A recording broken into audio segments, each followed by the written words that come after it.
Beaucoup de footballeurs pensent que bon, il faut se lever seulement et commencer par jouer au poste où joue Lionel Messi, au poste où joue Vinicius Junior, au poste où joue bien sûr Kylian Mbappé, au poste où joue Chouameni, au poste où joue bien sûr certains joueurs. C'est une très grosse erreur.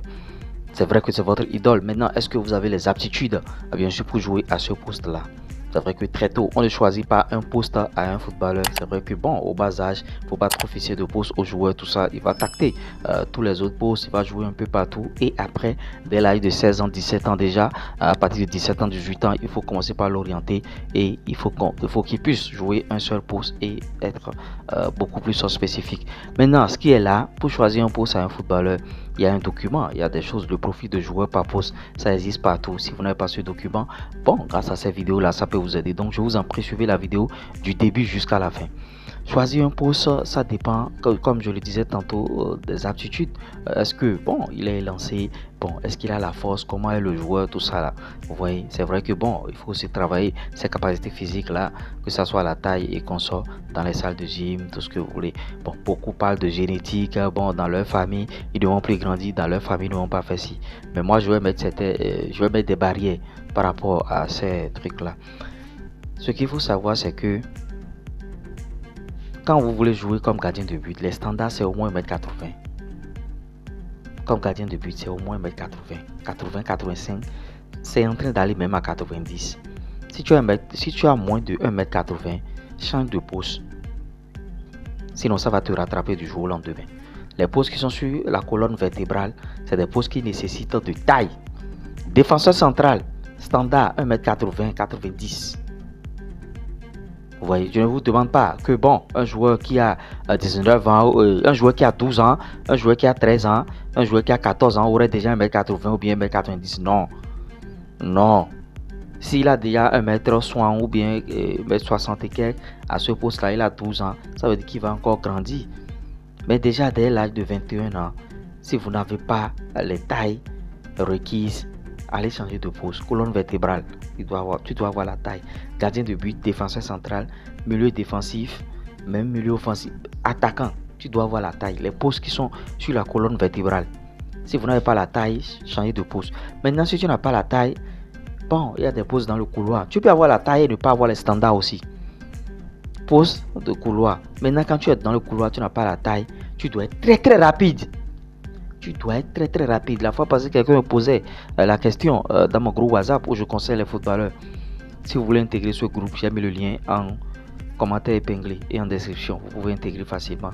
Que la personne a 1m90, 1m93, est-ce qu'il peut jouer comme latéral?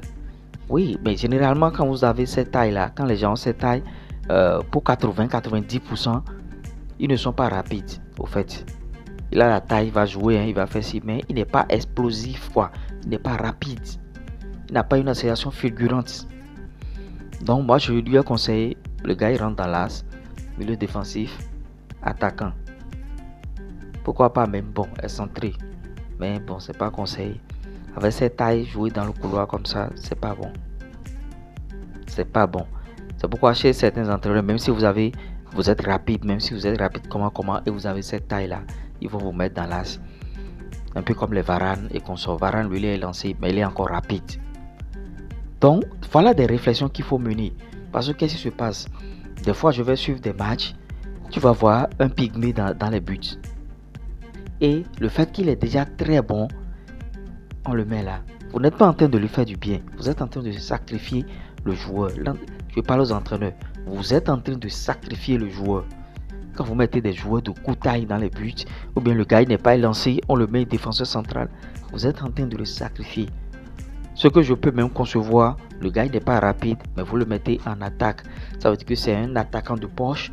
Bon, il va faire ces trucs-là. Il va accélérer sur les défenses et le numéro 10 va tourner et les gens vont marquer. Mais quand je vois ces personnes-là dans les buts, ça me fait mal. Même s'il est très très bon, même s'il fait 100 000 clean sheets par an, il ne peut jamais jouer en Europe dans un club. Ça veut dire que ses limites seront toujours là où il est. Même en Afrique, aujourd'hui maintenant, les gens sont très très exigeants. Même s'il est très bon, il s'est attrapé avec les cheveux, il ne peut jouer dans aucun club parce qu'il n'a pas la taille. Et il va à des tests, il sera mieux que l'autre, mais les gens vont préférer ceux qui ont la taille que lui. Donc, il ne faut pas que le joueur constitue, comment dirais-je, un mouton de sacrifice pour vous. Parce que là, vous êtes en train de sacrifier le joueur littéralement. Je parle aux entraîneurs. En mettant un joueur de 1m60, 1m69 dans les buts, vous êtes en train de le sacrifier. Donc, il faudrait prendre note. Maintenant, quand tu es gardien de but, profite de jouer par pause. Quand tu es gardien de but, tu as déjà la taille, tu as déjà tout. Mais tu dois avoir des réflexes aussi. Tu dois avoir des réflexes, savoir attraper le ballon. Un défenseur central doit savoir anticiper les ballons avant que le gars ne joue. Van Dijk, allez regarder les matchs de Van Dijk. Bon, je l'ai suivi il y a longtemps. Les débuts de Van Dijk à Liverpool. Avant que tu ne fasses la passe, il est déjà devant toi, il a déjà anticipé. C'est le travail. Le défenseur doit avoir le sens de l'anticipation. Le terrain marquage. Même le terrain doit gagner les duels aériens. C'est pourquoi je dis que c'est les postes de la colonne vertébrale. Ça nécessite la taille. Si tu n'as pas la taille, tu es un milieu défensif. Comment tu vas sauter et têter les ballons? Même si, bon, dans les règles, il y a toujours les exceptions. Jean de Macour, un joueur camerounais, pas trop élancé, mais il faisait le job. Vous voyez. Maintenant, si vous avez un attaquant très élancé, il y a des systèmes de jeu que, bon, on ne peut même pas jouer. Je vois des gens qui mettent des attaquants très très élancés, mais qui jouent en 4-3-3. Quel 4-3-3 encore? Avec un point de basse, un seul. Vous voyez, c'est très dangereux. Ça veut dire qu'ils ne vont pas bénéficier, bien sûr, de la taille de l'attaquant. Vous voyez.